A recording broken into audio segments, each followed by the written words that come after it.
What if you drafted the right fantasy football running back each and every time? It's not that easy to just draft the right guy each and every time, but today we're going to be talking about my running back draft strategy headed into 2024 and things that I am doing to make sure that I have the league winning potential to get into the playoffs and win my league. I've gathered every piece of data that I could from historical ADPs, talking through Underdog ADPs versus ESPN, and really historical data since 2017. So we're really going to be talking through a comprehensive analysis of where league winning running backs are, how to find them, how to draft them. So let's really break it down and figure out exactly how you can crush your fantasy football drafts in 2024. So in case you're wondering why ADP is so critical, it's really great for us to understand where these players were going in each of the years when they absolutely became a league winner. So by completing with different data sources, because really when I did this analysis, I did Underdog, FFC, which is where people pay a ton of money for their fantasy football leagues, and ESPN. So really for us, by comparing these different data sources, really going to help us understand the ADP like a map to help navigate us through these drafts efficiently. So let's also, before we dive in and talk a little bit through numbers, I'm doing this through the lens of multiple different league formats. So you as the viewer, you really need to understand one thing. Am I playing in a PPR format? Am I playing in a half PPR format? Am I playing in a standard? And what are the settings in each of these leagues? And how are these settings, like I said, if you're only playing a standard, how are they going to impact the player values, especially with running backs that potentially are pass catchers? So first, I play in mostly half PPR and PPR, so I'm going to be talking from that perspective, but understand that you can apply this to standard leagues as well.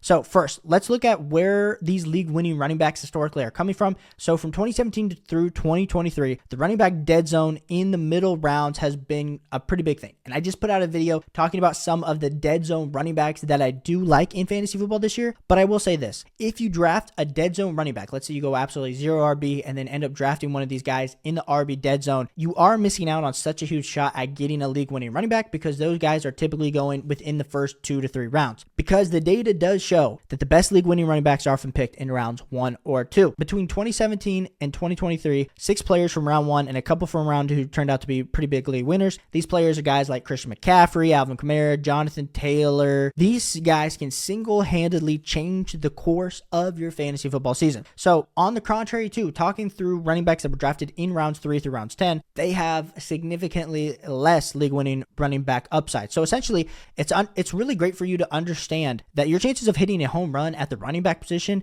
diminish after round 2. So however, it doesn't also mean that you can't find value. We talked about like last year, Breece Hall in round 3 or round 4, like a lot of people were concerned about that injury. If you got him, he ended up helping you become a league winning running back. So, but it just, those chances of finding guys like that, or a guy like Rashad White, or even a guy like Isaiah Pacheco later on, the probability is a little bit lower. So once I did this deep dive into the data, it really shows that mid-round running backs often face uncertain workloads in their committees. We look like a few years ago at guys like a J.K. Dobbins when he came into Baltimore, a guy like Antonio Gibson when he got drafted to the Washington Commanders. I know that's a few years ago. Everyone was super hyped and excited about him. They were getting drafted like rounds 4, round 5. That didn't work out for those two, but then like a guy like Jahmyr Gibbs, it did a little bit. So it's really hard to provide consistency when you're looking at upside running backs drafted post round 1 or round 2. But before we talk about like how to find these guys, like what actually makes up a league winning running back for fantasy football, we're really looking for 3 things. Players that have a high market share as both rushers and pass catchers, are in their age prime, typically somewhere around 21 to 26, and they play in a high scoring offense and have minimal competition for targets. So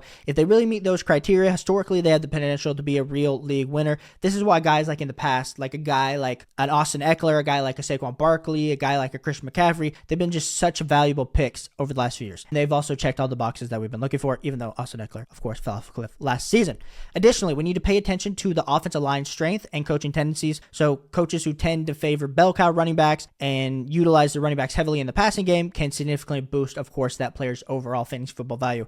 Now, we need to understand and undervalue some things in the middle rounds. Now, when it comes to Underdog ADP versus ESPN ADP, fewer running backs are picked in Underdog leagues. So a lot of those Underdog ADPs with these running backs, the running backs get pushed down the board. And I know that's been some questions that have happened when I've talked through ADPs, even on recent videos, talking about how, hey, Caleb, the Underdog versus ESPN ADPs are different. And I hear you. Right now, Underdog ADPs seem to be the most concise in regards to where players are actually going, especially as those ESPN leagues, the redraft leagues start to take off. We will get a little bit better ADP data from ESPN, but we will say that you can still find some RB options that are strong in Underdog in the middle of the draft. You typically don't see that in the ESPN leagues. For example, I've been able to snag players like a Joe Mixon in the RB dead zone, where he's probably going a little bit earlier, like he's going 6th round. On Underdog, he's probably in ESPN, he's going around like late late round 4 in those leagues. So this shift, of course, kind of can determine how you're valuing these middle of the end running backs, but it's really a trend to be paying attention to, so you know where you're drafting on what format, so you can take advantage of those ADPs.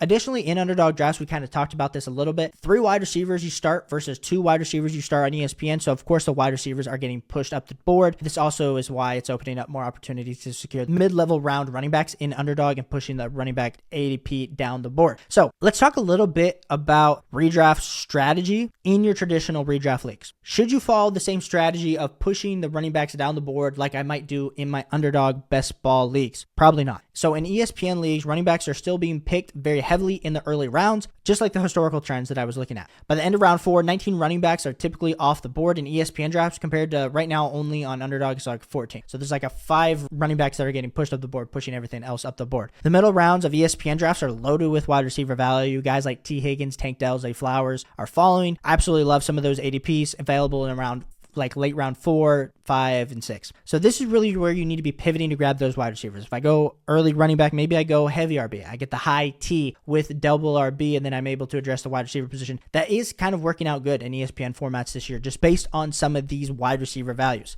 So like I said, in traditional redraft leagues, you should be trying to secure your top running back early, pivot to wide receivers in the middle rounds. This is really going to help you maximize your overall value and creating this balanced team. So if you're here still in the video, and you're like, Caleb, okay, I hear you. I need to be drafting a running back early. So like, what's the optimal draft strategy to help me win my league with these running backs? So for me, number 1, target elite level running backs early. In rounds 1 or 2, go for running backs with league winning potential. Like right now, those guys to me are Christian McCaffrey, Bijan Robinson, Breece Hall, Jahmyr Gibbs, Saquon Barkley, Jonathan Taylor, and Devon Achane. Those are the guys. Pivot to wide receivers in the middle rounds. So like I said, in rounds 3 through round 6, absolutely load up on wide receivers. The value here is incredible. Guys like T. Higgins, Tank Dell, Zay Flowers, even a guy like DJ Moore potentially. And then you also are going to have to adjust for your platform. So like we said, always understand where you're drafting platform-wise. I cannot say this enough. There's leagues where I absolutely laugh, where I do a redraft league with some guys each and every year, and I will be drafting on Underdog. I'll be drafting even sometimes like on a CBS or a sleeper, and all of a sudden I'll like jump into like my 1 or 2 ESPN leagues that I do, and I'm like, man, some of these players, like I'd be taking these guys 2 rounds earlier, but then I get a 2-round discount just because the ADPs are there. And some of these fantasy football players that you're playing with, they literally show up, they look at the app, they look at the cheat sheet, and they're going to follow that. They're not going to know the ADPs. They're not going to be doing these drafts enough. So all I can say is you got to adjust for your platform. And I highly recommend that you guys continue to absolutely draft, because if you continue to get these ADPs in your mind right now of where they should be going, and especially as we approach the season of next month and a half, you're going to crush your redraft leagues. And like I said, I'm over here on Underdog drafting each and every week. So if you want to come join me over on Underdog, use Caleb 100. You will get that bonus cash. You're going to get that special pick'em. You're going to make some money on Underdog. You only got to deposit like $10. And if you use my code Caleb100, I'm releasing a draft guide here in the next week, 2 weeks. You will be getting my draft guide for free. So I want you to know that you will be getting my draft guide. So another reason for you to come over and do some ADP drafting with us on Underdog. But like I said, you got to be flexible with your strategy in these leagues with these running backs, but you do need to hit on a league winning running back to give you that ultimate level upside. So make sure to leave a like, comment if you like what's happening, subscribe, because we're trying to get to 3,000 subscribers before the NFL season. Let me know what you think of this strategy with running backs. What are you doing with running backs? Are you doing a late round running back? Are you trying to get like a hero running back, double hero running back, double T? We like to call it the double testosterone, going running back early. Listen, we're going to be jumping into all these strategies over the next month and a half. So I want you here, hit that like and subscribe button, and I'll catch you on the next one. Peace.